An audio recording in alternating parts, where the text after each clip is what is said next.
Hello and welcome to all in this class. I am Anurag Mishra with new topic that is outbreeding devices.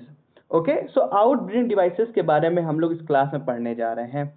ये devices जो होते हैं outbreeding devices, ये क्या काम करते हैं, आइए इसके बारे में हम लोग जानकारी इकट्ठा करते हैं. ओके, तो आउटब्रीडिंग डिवाइसेस जो होते हैं ये आप कोई भी प्लांट उठा के देख लो, हर प्लांट का अपना एक तरीका होता है पॉलिनेशन करने का, अपना एक तरीका होता है अपने नंबर को बढ़ाने का, रिप्रोडक्शन करने का. तो ये बस उसी तरीके में एक बदलाव है. ठीक है ना. तो आउटब्रीडिंग डिवाइसेस क्या होते हैं और क्या काम करते हैं, इसको समझने के लिए आपको थोड़ा सा मेरे साथ एक फ्लैशबैक में चलना होगा, है ना. जहां पे मैंने आपको एक थोड़ी सी कहानी सुनाई थी और वो ये था कि सर अगर आपने एक दूध लिया हुआ है एक कंटेनर में और आपको ये मिल्क सेल करना है ना, इसको आपको बेचना है और आप चाह रहे हो कि हमारा दूध कम ना हो और हम बेचते चले जाएं, सेल करते चले जाएं, तो हाउ इट इज पॉसिबल. तो आपके दिमाग में एक शैतानी ख्याल आता है और उस शैतानी ख्याल में आपके दिमाग में ये आता है कि क्यों ना मैं इस मिल्क में वाटर ऐड करता जाऊंगा, है ना. वाटर ऐड करता जाऊंगा तो मिल्क का लेवल उतना ही रहेगा और मैं लोगों को मिल्क बेचता जाऊंगा. लेकिन लोग बेवकूफ थोड़ी हैं हुजूर. तो क्या होगा, आप जैसा थोड़ा सा मिल्क कम होगा आपके इस कंटेनर में, बकेट में मिल्क जहां पे कम हुआ तुरंत आपने वाटर ऐड कर दिया तो आप सेल कर दिए, कोई दिक्कत नहीं. लोग ये सोचेंगे कि आज का दूध पतला आया है. लेकिन फिर उसके बाद फिर से जब दूध कम हो जाता है आप वापस से वाटर ऐड कर देते हो, तो फिर से आप उसको सेल कर देते हो. फिर आप दूध में दूध कम होता है तो वाटर ऐड कर देते हो, फिर उसको आप सेल कर देते हो. लेकिन धीरे धीरे क्या हो रहा है, जो मिल्क की क्वालिटी है वो डाउन हो जा रही है. क्या हो जा रही है, डाउन हो जा रही है. मतलब जितने कंपोनेंट, जितने मिनरल्स, मतलब जो भी न्यूट्रिशन थे मिल्क में पहले, वो अब नहीं रह जाएंगे क्योंकि मिल्क की क्वालिटी खराब हो जाएगी, कम हो जाएगी. और ये तब हुआ जब आप लगातार एक ही चीज एडअप किए जा रहे हैं मिल्क के अंदर, लगातार एक ही चीज जब ऐड किए जा रहे हैं तो क्या हो जा रहा है, मिल्क की क्वालिटी डाउन हो जा रही है. ऐसा सेम चीज प्लांट के साथ भी होता है. बहुत खतरनाक चीज बताने जा रहा हूं. ऐसा सेम चीज प्लांट के साथ भी होता है. और वो क्या होता है, आइए देखते हैं. जब कोई प्लांट सेल्फ पॉलिनेशन करता है, सेल्फ पॉलिनेशन लगातार करता है, मतलब मल्टीपल जनरेशन से अगर कोई प्लांट सेल्फ पॉलिनेशन ही किए जा रहा है तो आपको देखने को क्या मिलता है कि उस पर्टिकुलर प्लांट की जो प्रोडक्टिविटी होती है, प्रोडक्टिविटी समझ रहे ना आप, नया प्लांट आने की क्षमता, वो प्रोडक्टिविटी क्या हो जाती है, अभी क्वालिटी बोल दो आप उसे, क्वालिटी जो है वो खराब हो जाती है, लूज हो जाती है, मतलब खो देता है अपनी क्वालिटी को. कब, अगर लगातार खुद से ही पॉलिनेट किए जा रहा है तो, मतलब बाहर का कुछ भी अगर उसके पास नहीं आ रहा है तो वो लगातार अपनी क्वालिटी को घटाया जा रहा है, घटाया जा रहा है, घटाया जा रहा है. अगर आपको देखना है कैसे, तो आइए यहां पे देखिए आप मेरे साथ. ये देखिए, ये जो आपको प्लांट इतना बड़ा सा दिख रहा है, ठीक है ना, ये प्लांट अब क्या हो जा रहा है, और छोटा, और नेक्स्ट जनरेशन में और छोटा, अगली जनरेशन में और छोटा हो जाएगा. मतलब ये लगातार इनब्रीडिंग कर रहा है. हाँ, इस एक टर्म को एक नाम दिया गया है इनब्रीडिंग. इन मतलब होता है अंदर और ब्रीड करना मतलब, ब्रीड करना मतलब होता है कि रिप्रोडक्शन करना. तो जो रिप्रोड्यूस कर रहे हैं, मतलब कि जो गैमेट्स फ्यूज हो रहे हैं वो बार बार सेल्फ पॉलिनेशन से हो रहा है. मतलब अदर कोई प्लांट इन्वॉल्व हो ही नहीं रहा, सिर्फ एक ही प्लांट अपना किए पड़ा है रिप्रोडक्शन, क्योंकि उसके पास मेल पार्ट भी है और फीमेल पार्ट भी है. आपको बताया था ना कि कुछ प्लांट ऐसे होते हैं जो बाइसेक्सुअल होते हैं. बाइसेक्सुअल कहने का मतलब कि they have both, means male and female, उनके पास दोनों पार्ट होते हैं. और that's why they can form both of gametes, means male gamete and female gamete, and in the same flower the gametes fertilized and form a new plant. और इस वजह से एक ही प्लांट लगातार बच्चे पैदा किए जा रहा है, तो इससे क्या होता है कि बच्चों की क्वालिटी जो होती है वो खराब हो जाती है, डिप्रेस हो जाती है। तो इसीलिए इसको एक टर्म दिया गया है जिसका नाम है इनब्रीडिंग डिप्रेशन। क्या नाम दिया गया है? इनब्रीडिंग डिप्रेशन, है ना। तो ये इनब्रीडिंग डिप्रेशन से करके नाम पूछ सकता है आपके पेपर में, व्हाट इज इनब्रीडिंग डिप्रेशन। और आपसे पूछ सकता है डिफाइन आउटब्रीडिंग डिवाइसेस। अब देखो इनब्रीड और आउटब्रीड है ना, दो टर्म आपको देखने को मिल रहा है, इनब्रीड और आउटब्रीड। अब इनब्रीडिंग डिप्रेशन ना हो किसी प्लांट में, कोई प्लांट छोटा और छोटा ना हुआ जाए, इसीलिए देखो ये सब क्या दिख रहा है, इसीलिए करते हैं आउटब्रीडिंग, ठीक है ना। और आउटब्रीडिंग करने के लिए प्लांट खुद से ही अपने कुछ तरीके अपनाता है। समझ में आ रहा है? इनब्रीडिंग ना हो टू प्रिवेंट इनब्रीडिंग, कि इस एक ही परिवार में एक ही प्लांट जो है वो ब्रीड किए जा रहा है, उसको प्रिवेंट करने के लिए, रोकने के लिए आउटब्रीडिंग डिवाइसेस का इस्तेमाल किया जाता है। और ये कौन कर रहा है? प्लांट्स कर रहे हैं, इसमें इंसान का कोई इन्वॉल्वमेंट नहीं है, ये प्लांट खुद से नेचुरली करता है, ठीक है ना। तो कुछ डिवाइसेस को अपनाता है, कुछ तरीके, डिवाइसेस मतलब यहाँ पे तरीका है, कुछ तरीकों को अपनाता है अपने इनब्रीडिंग डिप्रेशन को रोकने के लिए।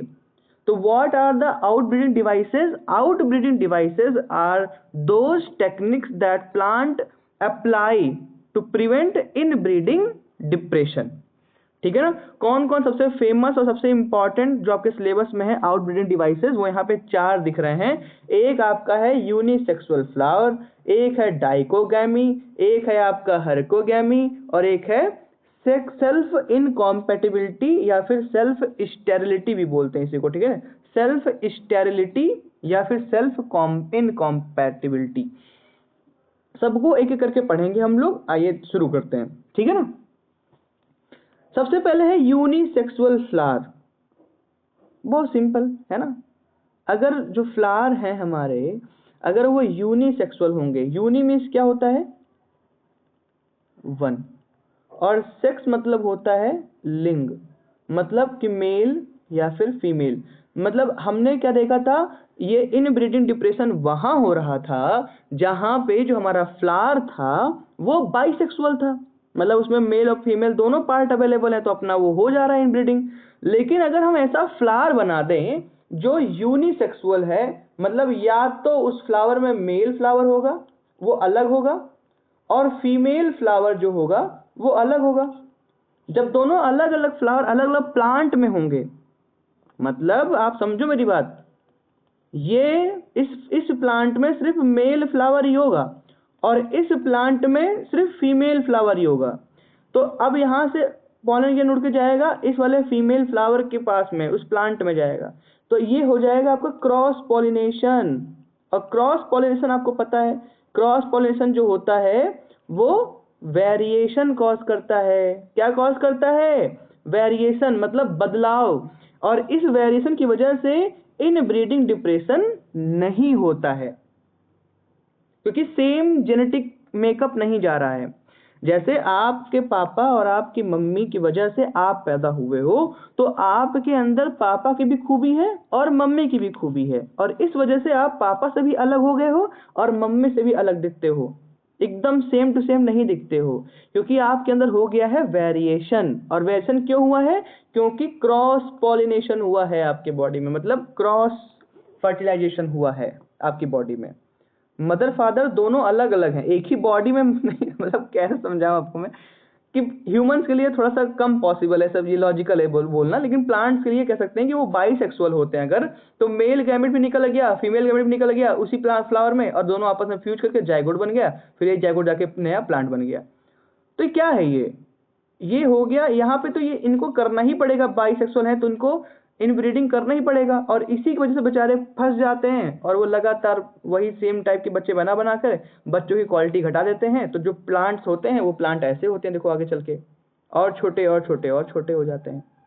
और एक समय ऐसा आता है कि उनके होना ना होना कोई मतलब ही नहीं, घास के बराबर हो जाते हैं वो। तो उसको रोकने के लिए फिर नया तरीका निकाला गया और वो है यूनिसेक्सुअल फ्लावर। इसमें जो फ्लावर होते हैं वो डाइसियस होते हैं और इसमें सेल्फ पॉलिनेशन को प्रिवेंट किया जाता है। मतलब मेल फ्लावर अलग प्लांट में हो गए और फीमेल फ्लावर अलग प्लांट में हो गए। जैसे पपाया सबसे फेमस एग्जाम्पल है। एग्जाम्पल याद करना बहुत जरूरी है आपको, आपके आंसर में 4 चांद लगा देता है एग्जाम्पल, ठीक है ना। तो पपाया जो है वो इसका एग्जाम्पल है यूनिसेक्सुअल फ्लावर का। आई होप यूनिसेक्सुअल फ्लावर या फिर इसी को बोलते हैं यूनिसेक्सुअलिटी, ये आपको समझ में आ गया होगा कि किस तरीके से यूनिसेक्सुअलिटी एक आउटब्रीडिंग डिवाइस है और कैसे ये प्रिवेंट करता है इनब्रीडिंग डिप्रेशन को। Got it. आपको दिखा देता हूँ वरना आपको सर हमने कभी देखा नहीं ऐसे फ्लावर। ये देखो यहाँ पे जो फ्लावर आपको दिख रहे हैं ये पूरा फीमेल फ्लावर है, क्योंकि इसमें देखो सिर्फ फीमेल पार्ट है। स्टिग्मा, स्टाइल, ओवरी, एक साथ इनको बोलते हैं पिस्टिल, पड़ा हुआ है ना। और इसी को बोलते हैं गाइनोसियम। ये ही इस फ्लावर में है। इसमें कहीं भी आपको मेल पार्ट नहीं दिख रहा है। मेल जैसे एंथर और वो फिलामेंट,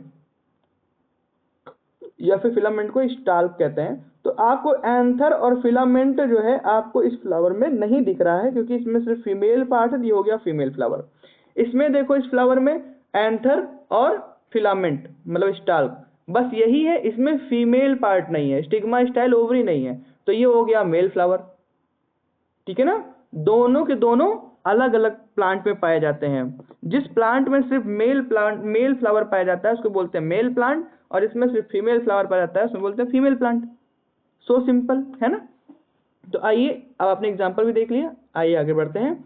और अब हम लोग को देखना है सेकंड, डाइकोगैमी, है ना। डाइकोगैमी। अब डाइकोगैमी क्या होता है भाई?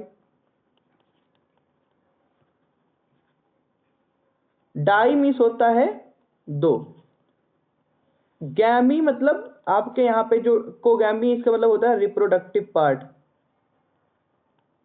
रिप्रोडक्टिव पार्ट इसका मतलब ये है कि आपके जो मेल रिप्रोडक्टिव पार्ट है और फीमेल रिप्रोडक्टिव पार्ट,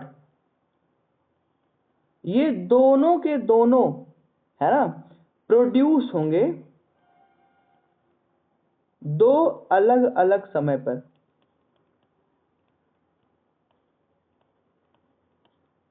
टाइम, जब आपका मेल रिप्रोडक्टिव पार्ट ग्रो करेगा तो फीमेल रिप्रोडक्टिव पार्ट बिल्कुल ग्रो नहीं करेगा।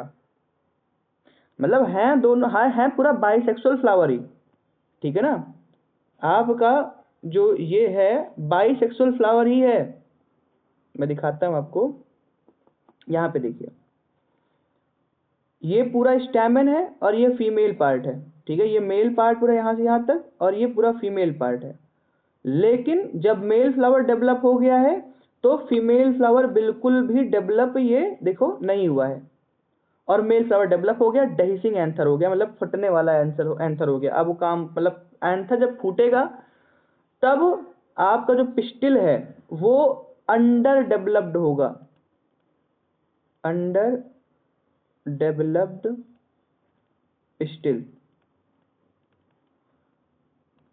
कब? जब स्टैमेन फुल्ली डेवलप। समझो, अगर दोनों एक साथ एक ही फ्लावर में रह रहे हैं तो उस टाइम पर, जब दोनों एक साथ एक ही फ्लावर में रह रहे हैं तो उस टाइम पर आपका जो एंथर है जब अपना वो मेल गैमेट निकालेगा, पॉलन ग्रेन निकालेगा, तो उस टाइम फीमेल जो पार्ट है वो एक्टिवेट ही नहीं होगा। तो उसके ऊपर अगर कोई पॉलन ग्रेन गिर भी गया तो वो जर्मिनेट नहीं कर पाएगा वहां पर। तो इस तरीके से बाइसेक्सुअल फ्लावर होने के बावजूद भी उसमें कोई भी फर्टिलाइजेशन नहीं होगा। तो इस तरीके से सेल्फ पॉलिनेशन बच जाता है, नहीं हो पाता। तो इसका जो पॉलन ग्रेन उड़ के जाएगा, अगर दूसरे किसी प्लांट के फ्लावर मतलब सेम स्पीसीज का ही फ्लावर अगर है, प्लांट है, और उसके दूसरे फ्लावर पे पड़ जाएगा तो वहां पे जर्मिनेट कर जाएगा। लेकिन यहाँ पे जर्मिनेट नहीं होगा, क्योंकि किसी किसी फ्लावर में जल्दी मतलब किसी किसी फ्लावर में जो आपका स्टैमेन है वो जर्मिनेट कर गया है, बड़ा हो गया, किसी किसी फ्लावर में फीमेल पार्ट ग्रो कर गया है। तो वहां जहां फीमेल पार्ट ग्रो किया है, देखो जहां पे पिस्टिल ग्रो किया है वहां पे एंथर ही ग्रो नहीं किया। देखो मतलब दूसरे कंडीशन में अगर पिस्टिल डेवलप्ड है, सॉरी थोड़ा सा, हाँ, पिस्टिल अगर जो है डेवलप्ड है तो वहां पे आपका जो एंथर है, या फिर आप इसको बोल दो कि स्टैमेन, वो अंडर डेवलप्ड है। अंडर डेवलप मतलब कि डेवलप नहीं हुआ है।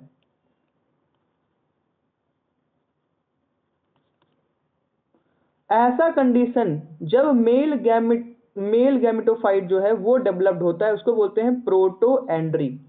प्रोटो आपको पता है, प्रोटोजोआ, प्रोटो मतलब होता है प्रिमिटिव, मतलब पहले, प्रोटो मतलब होता है पहले, और एंड्री मतलब होता है मेल। और अगर यहाँ पे है प्रोटोगाइनी, दूसरा है प्रोटोगाइनी। प्रोटो मतलब पहले, और गायनी बताया था आपको ना, गायनी मतलब होता है फीमेल पार्ट। और यहाँ पे प्रोटो मतलब पहले, और एंड्री मतलब होता है मेल पार्ट।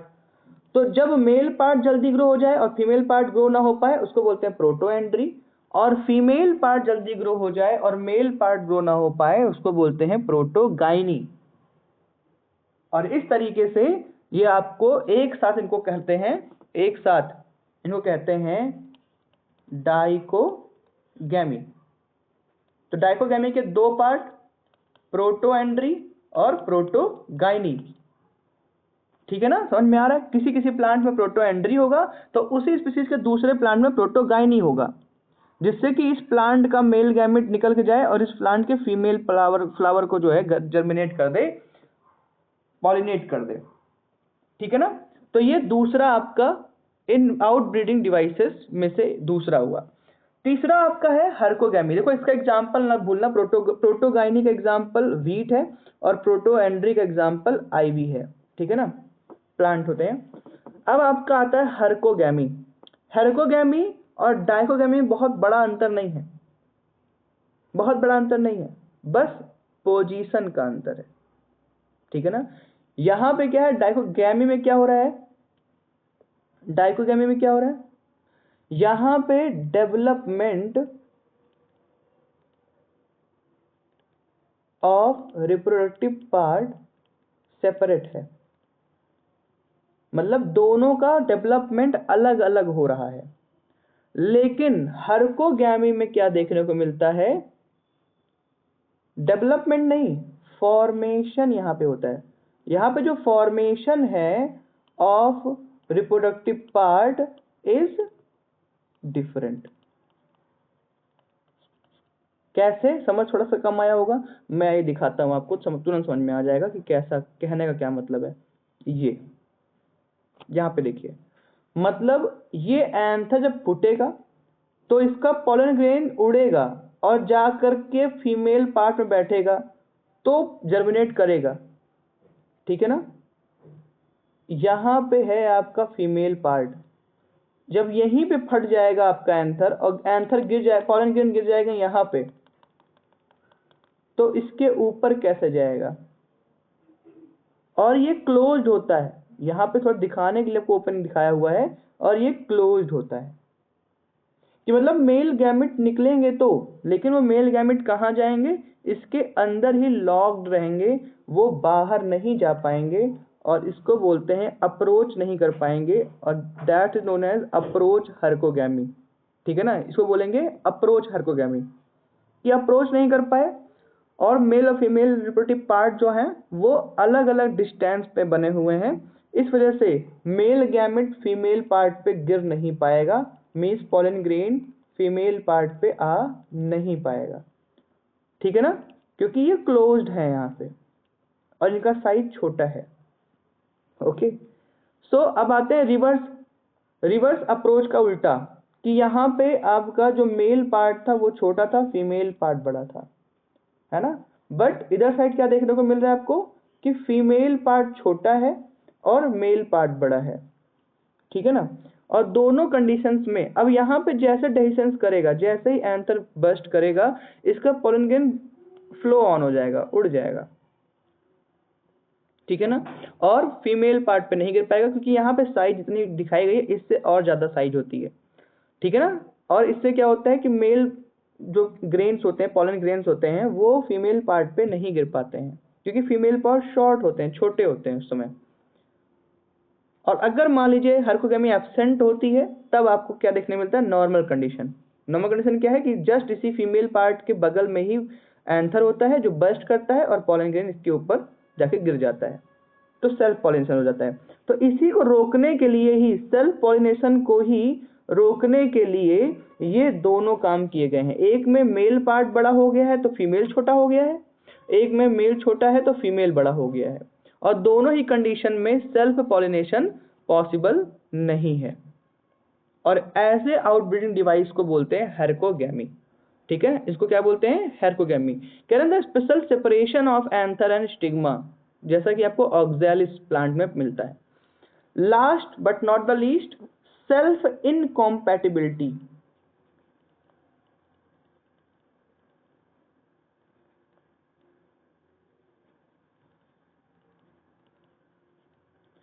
सेल्फ इनकॉम्पैटिबिलिटी में क्या होता है कि जो हमारा, अगर मान लीजिए एक ही प्लांट का फ्लावर का पॉलन ग्रेन आ गया उसी प्लांट के दूसरे फ्लावर में भी, तो वो खुद से ही जर्मिनेट नहीं करेगा।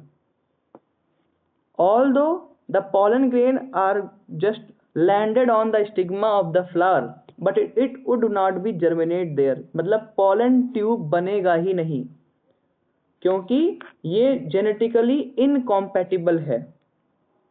ऐसा उनके अंदर मतलब कि केमिकल्स रिलीज होते हैं उन स्टिग्मा के ऊपर जो उस पॉलन ग्रेन को जर्मिनेट होने ही नहीं देते। सपोज मैं आपको एक नई स्लाइड में दिखाता हूँ। सपोज करिए कि ये स्टिग्मा है,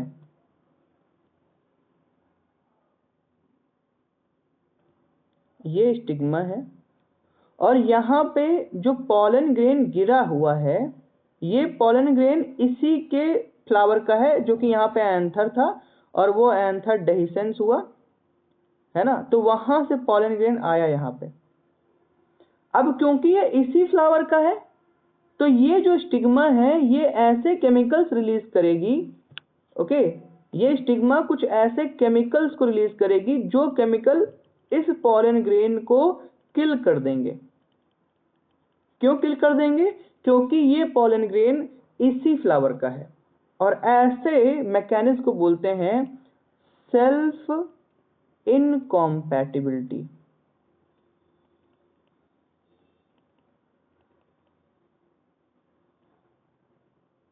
इनकॉम्पैटिबिलिटी, सेल्फ इनकॉम्पैटिबिलिटी, या फिर इसी को एक नाम और दिया गया है और वो नाम है सेल्फ स्टेरिलिटी, ठीक है ना। सेल्फ स्टेराइल, स्टेराइल मतलब होता है कि जो बच्चे पैदा ना कर सके, तो सेल्फ से स्टेराइल होता है। सेल्फ से मतलब खुद से, खुद से स्टेराइल होता है। अगर खुद का ही आ गया मेल गैमेट इसके ऊपर तो वो स्टेराइल हो जाएगा, कहेगा कि मैं बच्चे पैदा नहीं कर पाऊंगा भाई, मैं गैमेट को नहीं होल्ड कर पाऊंगा। लेकिन अगर उसी स्पीसीज के किसी दूसरे प्लांट का और पॉलन ग्रेन आ गया तो उसे हंसी हंसी क्या कर लेगा, एक्सेप्ट कर लेगा और उसका पॉलन ट्यूब भी जर्मिनेट करेगा, लेकिन खुद के फ्लावर का पॉलन ग्रेन जर्मिनेट नहीं कराएगा। इसको बोलते हैं सेल्फ स्टेरिलिटी, या फिर आप कह सकते हो सेल्फ इनकॉम्पैटिबिलिटी, ठीक है ना। सेल्फ स्टेरिलिटी या फिर सेल्फ इनकॉम्पैटिबिलिटी। और ये आपको मैं दिखाता हूं यहाँ पर, देखिए, pollen will not germinate on genetic similar individuals, promotes outcrossing, मतलब कि सेल्फ इनकॉम्पैटिबिलिटी जो है वो आउट क्रॉसिंग को प्रमोट करता है। जैसे कि ये जो फ्लावर है वो S1 S2 टाइप का फ्लावर है, मतलब एक नाम दे दिया गया इस फ्लावर को कि ये जो फ्लावर है वो S1 S2 फ्लावर है। तो S1 S2 फ्लावर का कोई भी पॉलन ग्रेन अगर गिरा इसके ऊपर तो वो जर्मिनेट देखो नहीं करेगा, सिर्फ मतलब इसके अलावा S3 S4 यही पॉलन ग्रेन जर्मिनेट करेंगे। समझ में आ रहा है, कहने मतलब नाम दिया गया केवल कि अगर S1 S2 टाइप का अगर कोई फ्लावर होगा तो उस S1S2 टाइप के फ्लावर में S1S2 के जो है पॉलन ग्रेन जर्मिनेट नहीं करेंगे। सेल्फ का मतलब खुद का पॉलन ग्रेन जर्मिनेट नहीं करेगा, सिर्फ बाहर वाले जो पॉलन ग्रेन्स हैं जो दूसरे प्लांट के हैं, स्पीशीज सेम है लेकिन दूसरे प्लांट के जो पॉलन ग्रेन्स हैं वही आपस में जर्मिनेट वही जर्मिनेट कर सकते हैं, बाकी जर्मिनेट नहीं कर पाएंगे। तो that is known as self incompatibility. ठीक है, तो ये जो हमने आज पढ़ा ये सारी चीजें, ये सब यूनिसेक्सुअल फ्लावर, सेल्फ इनकॉम्पैटिबिलिटी, हेट्रोगाइनी या फिर जो है आपका आप जिसको बोलते हो हेट्रोस्टाइली, हेट्रोस्टाइली जो है वो आपका डाइकोगैमी ही है। ठीक है ना, उसी को हेट्रोस्टाइली भी कहते हैं, हर्कोगैमी, और ये आपका प्रोटोएंड्री, प्रोटोगाइनी जिसको डाइकोगैमी का ये भी पार्ट है। ये सब हमने जो पढ़ा इसको बोलते हैं आउट ब्रीडिंग डिवाइसेस। ठीक है ना, आउट ब्रीडिंग डिवाइसेस इतना ही आता है जितना आपको आज कराया गया इस वीडियो में, वो 5 नंबर का पूरा चैप्टर मतलब सॉरी पूरा क्वेश्चन है 5 नंबर का, और इन चारों को आपको अच्छे से शो करना होता है और जिसमें पॉसिबल हो उसमें आपको डायग्राम भी ड्रा करना होता है। ये अच्छा टॉपिक है, आने वाला टॉपिक है पेपर में, तो इन्हें आपको बहुत ध्यान से जो है करना चाहिए, ध्यान से याद करना चाहिए। ठीक है, तो आज के लिए इतना ही।